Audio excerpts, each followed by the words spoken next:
5 আগস্টের আগের অবস্থায় ফিরে যেতে চাই না। তারেক রহমানের সঙ্গে ভারতের হাইকমিশনার সহ ৩ রাষ্ট্রদূতের সাক্ষাৎ। গুলশানে বিএনপির নির্বাচনী কার্যালয় ও কল সেন্টার চালু।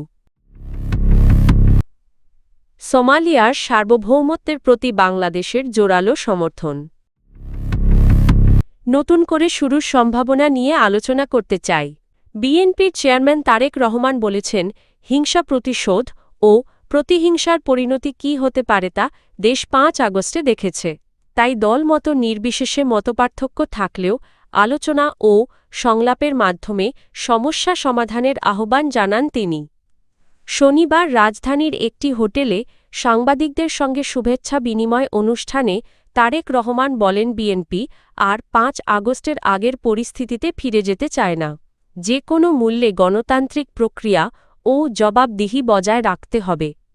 তিনি বলেন, সামনে অনেক কঠিন চ্যালেঞ্জ রয়েছে, তবে গণতন্ত্রের ধারাবাহিকতা রক্ষা করা গেলে দেশকে সঠিক পথে এগিয়ে নেওয়া সম্ভব। নতুন প্রজন্ম দিক নির্দেশনা ও আশার খোঁজ করছে বলেও মন্তব্য করেন তিনি। আগামী নির্বাচনে জয়ী হয়ে সরকার গঠন করতে পারলে দায়িত্বশীল ও গঠনমূলক সমালোচনা প্রত্যাশা করেন তারেক রহমান। তিনি বলেন, শিক্ষা, স্বাস্থ্য, কর্মসংস্থান, নারী অধিকার ও নিরাপত্তার মতো মৌলিক বিষয় বিএনপি অগ্রাধিকার দেবে। অনুষ্ঠানে বিএনপি শীর্ষ নেতাদের পাশাপাশি দেশের বিভিন্ন গণমাধ্যমের সম্পাদক ও জ্যেষ্ঠ সাংবাদিকরা উপস্থিত ছিলেন। বিএনপির চেয়ারম্যান তারেক রহমানের সঙ্গে সৌজন্য সাক্ষাৎ করেছেন ঢাকায় নিযুক্ত ভারতের হাইকমিশনার প্রণয় ভার্মাসহ ৩ দেশের রাষ্ট্রদূত। শনিবার রাজধানীর গুলশানে বিএনপি চেয়ারম্যানের রাজনৈতিক কার্যালয়ে পৃথকভাবে এসব সাক্ষাৎ অনুষ্ঠিত হয়। বিকেল ৫টায় ভারতের হাইকমিশনার প্রণয় ভার্মা তারেক রহমানের সঙ্গে সাক্ষাৎ করেন। বৈঠক শেষে বিএনপির যুগ্ম মহাসচিব হুমায়ুন কবির জানান, ভারতের প্রধানমন্ত্রী নরেন্দ্র মোদি তারেক রহমানকে বিএনপির চেয়ারম্যান হিসাবে অভিনন্দন জানিয়েছেন এবং তার নেতৃত্বে ভবিষ্যৎ বাংলাদেশ গঠনের প্রত্যাশা প্রকাশ করেছেন। তিনি আরও বলেন, বৈঠকে বাংলাদেশ ভারত সম্পর্ক ও আঞ্চলিক স্থিতিশীলতা নিয়ে আলোচনা হয়েছে। এর আগে বিকেল ৩টায় তারেক রহমানের সঙ্গে সাক্ষাৎ করেন ইউরোপীয় পার্লামেন্টের সদস্য ও ইইউ নির্বাচন পর্যবেক্ষণ মিশনের প্রধান পর্যবেক্ষক ইভার্স আইজাবস। এছাড়া সন্ধ্যা ৬টায় তুরস্কের রাষ্ট্রদূত রামিজ সেন এবং রাত ৭টায় মিশরের রাষ্ট্রদূত ওমর ফাহমি বিএনপি চেয়ারম্যানের সঙ্গে সৌজন্য সাক্ষাৎ করেন। জাতীয় সংসদ নির্বাচন সামনে রেখে রাজধানীর গুলশানে নির্বাচনী কার্যালয় উদ্বোধন করেছে বিএনপি। একই সঙ্গে নির্বাচন সংক্রান্ত সমস্যা ও অভিযোগ জানাতে একটি কল সেন্টার চালু করেছে দলটি। শনিবার গুলশান ২-এর ৯০ নম্বর সড়কের ১০ বাড়িতে কার্যালয়টির উদ্বোধন করেন বিএনপি মহাসচিব মির্জা ফখরুল ইসলাম আলমগীর। এই সময় উপস্থিত ছিলেন দলের স্থায়ী কমিটির সদস্য সেলিমা রহমান এবং জ্যেষ্ঠ যুগ্ম মহাসচিব রুহুল কবির রিজভী। উদ্বোধনী অনুষ্ঠানে রুহুল কবির রিজভী জানান, বিএনপির নির্বাচন পরিচালনা স্টিয়ারিং কমিটির সব কার্যক্রম এই কার্যালয় থেকেই পরিচালিত হবে। নির্বাচন কার্যক্রমকে সহজ, কার্যকর ও প্রযুক্তি নির্ভর করতে কল সেন্টার চালু করা হয়েছে।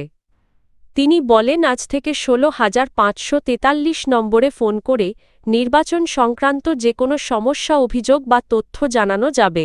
বিশেষ করে নির্বাচনী প্রতিনিধিরা মাঠ পর্যায়ের সমস্যার তথ্য এই নম্বরে জানাতে পারবেন। প্রাপ্ত তথ্য তাৎক্ষণিকভাবে সংশ্লিষ্ট স্টিয়ারিং কমিটি ও উপকমিটিতে পাঠানো হবে।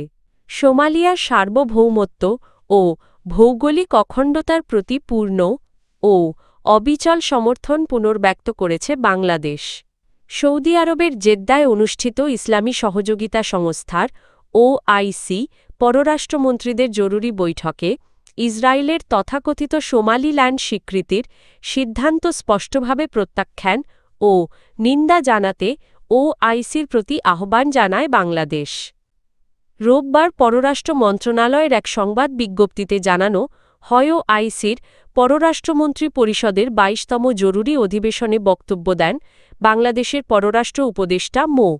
তৌহিদ হোসেন। তিনি বলেন, আন্তর্জাতিক আইন সমুন্নত রাখা সদস্য রাষ্ট্রগুলোর সার্বভৌমত্ব ও ভৌগোলিক অখণ্ডতার প্রতি সম্মান এবং মুসলিম বিশ্বের ঐক্য ও সংহতি রক্ষায় বাংলাদেশ ওআইসির সম্মিলিত অবস্থানের সঙ্গে সম্পূর্ণ একমত।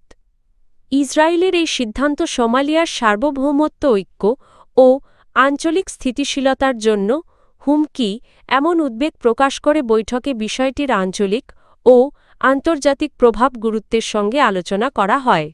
সাবেক তথ্য উপদেষ্টা মাহফুজ আলম বলেছেন, সাধারণ মানুষের ক্ষোভ, হতাশা ও নীরবতার পাশাপাশি নিজেদের ব্যক্তিগত ও সমষ্টিগত ভুলবাস্তব সংকট এবং দুর্বলতা নিয়েও স্বচ্ছ আলোচনা করতে চান তারা। গত ১.৫ বছরের অভিজ্ঞতা পর্যালোচনা করে নতুনভাবে শুরু করার সম্ভাবনা খোঁজা হচ্ছে বলে জানান তিনি।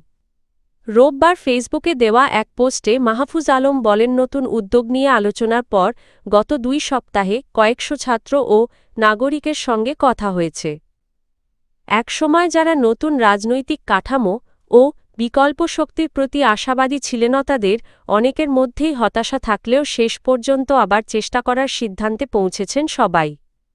তিনি জানান, বৈষম্যহীন সমাজমানবাদী কারণায় বিচার ও নতুন রাজনৈতিক কাঠামোয় বিশ্বাসী এবং নীতিভিত্তিক রাজনীতিতে আগ্রহীরা যোগাযোগ করতে পারেন। মন্তব্য বা প্রশ্ন ইমেইলে পাঠানো যাবে nationalvision24@gmail.com।